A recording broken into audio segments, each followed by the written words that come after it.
अस्सलामुअलैकुम वरहमतुल्लाहि वबरकातुहू। लब्बैक लब्बैक लब्बैक या रसूल अल्लाह। ताजदार ख़त्म नबूवत जिंदाबाद जिंदाबाद जिंदाबाद।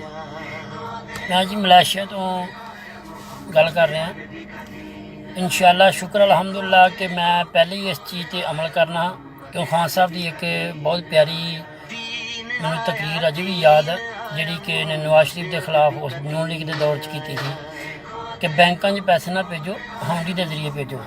शुक्र अल्हम्दुलिल्लाह कि मैं इस चीज़ पर पहले ही अमल करना। दूजे नंबर पर मैं तहरीके लब्बैक या रसूल अल्लाह का सपोर्टर हाँ। तो मेरे जिन्ने भरावां ने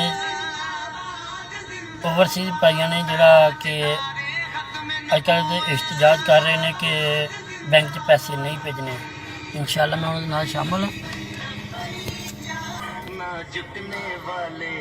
मैं उस तहरीक दे विच शामिल हाँ।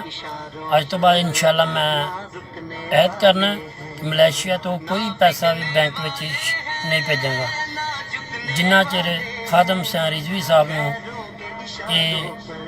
यहूदी एजेंट जिहड़े ने PTI वाली हुकूमत इमरान खान फवाद चौधरी जेह्ड़े भी इस चीज़ शामिल ने जिन्ना चिर खादम हुसैन रिजवी नूं तमाम उलमा नूं पीर अफजल कादरी साहब नूं रिहा नहीं करते, मैं इंशाअल्लाह अहद करना कि मैं 1 रुपया भी किसी बैंक च नहीं भेजांगा।